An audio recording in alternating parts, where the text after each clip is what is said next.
massage. Oh, nice. Try to loosen it up. We have a good friend that's a masseuse. Mm-hmm. So they okayed it for masseuses to do it, I think back in June, to get back into business. So this has been like 2 weeks, that he's been suffering. Yeah. And his body seems to always have some sort of like little ache or pain. I'm kind of lucky in that way, but the back is just a little bit more, just a little bit harder to like sit, stand, do different things, right? If your shoulder bothers you, you can still walk or do other things, but he's used it so he can just lay on his back a lot.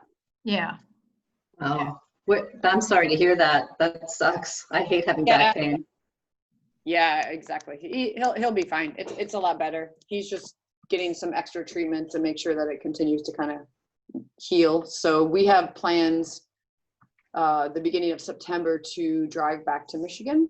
And so kind of he's trying to get everything lined up for that, to make sure that he can. Yeah, because you don't want to get in a car ride and have your back go out. Yeah. So that's kind of how was his back when you were camping? Was he having problems? No, it actually it started right after that. Oh, bummer. Like literally the next day, like the ride back, he was for the most part fine, and then all of a sudden just went like that. But he'll be fine. And he's got a month to kind of like continue to heal, and then I'm 99% sure we'll still drive back. But we're going to take like 2 days and go to Montana. I have a niece there, and so we're going to meet up with a couple family members there, and then make the rest of the drive back to Michigan. And his mom is 80. I think she turns 86 on September 9th. So we'll have to, just use some extra precaution and hang out with her for a couple days. And then my parents live 2 miles from there. So. Hey, I have a question that I've been wondering about since just the past couple of weeks, and I haven't ever had a chance to ask. How did you and Chris meet? Have you guys known each other since high school? It would make a good movie, and I will not tell you all the story, but we have known each other since we were 9 and 10. But we dated a little bit in our mid-20s, but when I came back from Peace Corps is when we kind of officially moved from friends to dating. But yeah, we were kind of always part of the same circle, like played on the same little league in high school, really, really small high school, interacted that way. And he was actually dating a good friend of mine for a couple of years. Hello, I heard your story and I came running. Same town? Yeah. Oh, that's funny. Michigan? That's really sweet. I mean, that kind of tears me up. It's so sweet. I love stories like that. Well, the great story that I will share, because there are a lot of stories, but his first memory of me as being in Little League and pitching to me. And there's only like 3 or 4 girls in the entire Little League. And so I like to embellish a little bit and say that I, hit a home run off him, but the reality is that did not happen. But he always liked to say, like, he knew in that moment. She hit such a dinger straight out of the park. He knew right there. Exactly. That's the woman. That's the woman for me. Actually, his perspective was like, most girls that were playing at the time were pretty timid. So when, you step into a batter's box, it is intimidating, first of all. But growing up with 3 brothers and was not intimidated. So I would get into the batter's box and I would have a stance like a batter. Mm-hmm. And so he said it, he's like, I always found it easier to pitch to you. But, the other girls, I was afraid to pitch to because I didn't want to hurt them, right? They're like backing away. I love that. Yeah. So we've known each other for a long time. Well, when Chris is back, I'd love to hear a couple of his stories. It truly is it's a pretty good story. So we know each other pretty well, and like knows I have a very large family, cousins and such, and so everyone knows him, and so yeah, we'll come up with a couple stories for that for sure. Wow. He's a good guy. You guys are gonna have a great time on your trip, aren't you? Yeah, it'll be good. We haven't done a road trip in a while, and also just like we both love going back home. It's pretty rural Michigan, probably like any rural America out there. But I mean, there's not a whole lot that has changed. Most of the industry in that area, small farmers and suppliers for automotive. So what part of Michigan is it? So it is, it's, if you know Michigan, like we always like to say, like it's a mitten, and we live in the thumb. So Oh, cool. Okay. exactly. So north of Detroit, Exactly. on the nearer to the lake. Exactly. In fact, my parents, the farm, so we both actually lived in this, he lived in the suburbs of Detroit and I lived in Detroit. And then we were part of the white exodus in the 70s. And so, although I didn't understand that at the time, but anyway, so we moved up to this 40-acre farm. My dad is a Detroit fireman. And so he made the commute there, but Chris's mom still lives in the same house, and she lives a half mile from the lake, Huron. Nice. And then my parents sold the farm 2 years ago, and then they moved into town. And so they're 1, 2, 3 blocks from Lake Huron. So it's perfect setting for them. In fact, I just finished exercise class with them, and you know, they were walking up to the grocery store after dinner, and it's just a small little town, great for somebody in their 70s and 80s, 90s to live in, because you have, you know, you still have that sense of community in those areas. It sounds very idyllic. Yeah. It is a little bit idyllic, although with that being said, I'm not really sure if I could ever. She just said about some of the house that's for sale. Oh, so-and-so's house for sale. And I was like, Not ready for that. No. So yeah, it'll be a good road trip. So we go back every year for 3 weeks at the holidays and at summertime. And spend, and just primarily with our parents, like just full on, just hang out. So it's a good time. I love that. Good time.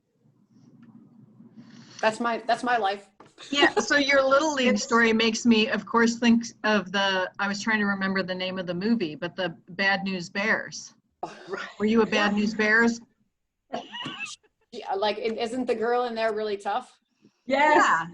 That's such a great movie. I remember it was Seriously, like yes. Tatum O'Neal or one of those, that exactly. era of like badass Totally. girl actors in the 70s. Yep. We were all tomboys. Yeah, all tomboys. Absolutely. Yep. Like I could never. Yeah, I mean, I didn't hang out with anyone else except for, there was a couple good tomboys in our class, and surprisingly, with a class of like 60 kids, you have, you know, that sort of connection. But yeah, and we were known, like you'd be like, oh yeah, there's Don and Debbie. Yeah, absolutely. You want them on your team. I just remember feeling so awkward anytime I'd have to wear like an Easter dress or anything like. It was just so uncomfortable, and you showed us that one picture of you in a dress where you were. Well, I think I was maybe 6 or 7. Maybe I must have been 6. Yeah, and that was when my mother managed to capture me and put me in an outfit like that and comb my hair. But otherwise, that was not me. No. In fact, I went to a Catholic school the first couple of years. When I was in Detroit, I was in a Catholic school. So when we went to public, when I was in 3rd grade, we moved up north, and I had always worn, of course, dresses. And so when we started, you know, in this little country town, my mom made me wear dresses to school. Oh. And you know, she tells the story now. I don't exactly remember it, but I do remember. I'm like, Mom, like nobody else is wearing dresses. Like I'm the only one. Oh yeah, Dawn, you're the only one. And so she started driving school bus when I was in 4th grade, and she's like, oh my gosh, I realized that you were seriously telling the truth. You were the only girl in the entire school wearing a dress. You know, your mom is a hoot. So I met Dawn's mom when I was out in Portland the last time. She was visiting for a couple weeks. Dawn, was it? Yeah. Oh man, she is hilarious. That's right, Dawn. I remember meeting your father at the band. Exactly. They came in. They are, you know, my mom. Yeah, my mom is a hoot. She's funny. They just were killing me in the video because they have become like a Laurel and Hardy my mom's almost 80, and I think they were probably like this when they were really young, and then life maybe got serious. But my mom's always been really goofy. But oh my God, to watch them over the FaceTime they're just so funny. She's so funny. One-liners, quick too, you know. Yeah, it's cool that you got to meet him more for sure. Yeah, and Dana, fun. You did too. Yeah. I enjoyed talking to your dad. He was really sweet. I saw he was wearing his hat from Vietnam, and so I just went in hot, you know, and I was like, yes. Yeah. anything about like being in, I think he was telling you about when he was actually in the Army and stuff. Yeah, his memories is horrible actually right now. Like can't remember he cut the grass this morning sort of thing, but he has certain memories that are super strong, and that's one of them for sure. And so he could talk all day about that. That's terrific. Yeah, I love to talk to my dad about that. I have always have questions for him. Yeah. Yeah, and my dad doesn't have the ability to answer that anymore, but he sure is funny. So he can. But here's an interesting thing about cognitiveness, and some of you may have a lot more experience than I have. But so today, my dad doesn't have any memory. I said, "Hey, Dad, you cut the grass today?" And he looked outside. He goes, "I think so," like that. Like he literally just finished cutting grass. At the same time, I said, "Okay, Dad, it's your turn to count." And we were doing squats, and he counted like this. He said 1, 3, 2, 4, 6, 5, 7, 9, 8. Actually, see, I even messed it up. But he counted like this in a cadence and knew where he was at and ended up at 10. Mm-hmm. That's pretty amazing. But he couldn't remember he cut grass. Yeah. Isn't that interesting? Yeah.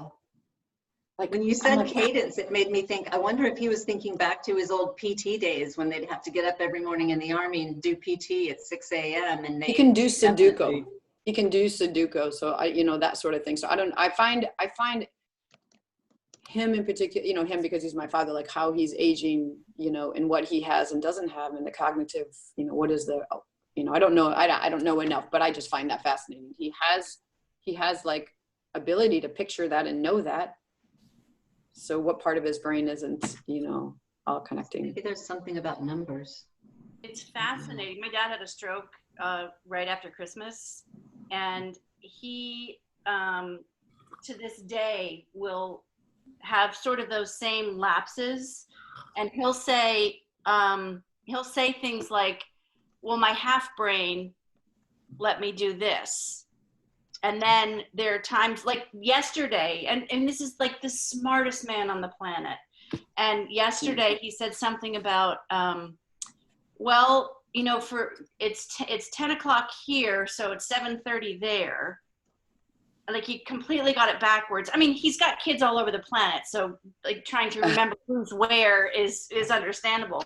But there's those things, those disconnects that in some ways it's like, God, he can remember his neighbor from when he was 7 and what they had for brunch, and yet there's things that he can't remember. I mean, he should be grass, but he is on his mower. But yeah, it's really fascinating. My uncle who had a similar thing my dad is in a very happy place. Like he's aware that he doesn't remember, but he plays it off pretty well. My uncle was super mean and violent without the memory. Yeah. And that was his brother. Yeah. That's rough. Yeah. So I'm just, in all the complaining you can do, like I have no complaining. I'm like, he's happy. Like, yeah, that's what counts. And he's not in pain. And he's not in pain. No. And he exercises. Like, I mean, he's lifting weights and doing 25 squats and 10 push-ups. And like, I make him work. Yeah. At 83. Mm-hmm. Yeah. Wow. You're doing something right. That's for sure. Yeah. I mean, and I'm so excited for you guys to go see him. I miss my parents. Yeah. That's going to be great. Yeah. Appreciate that for sure. Yeah. Good things.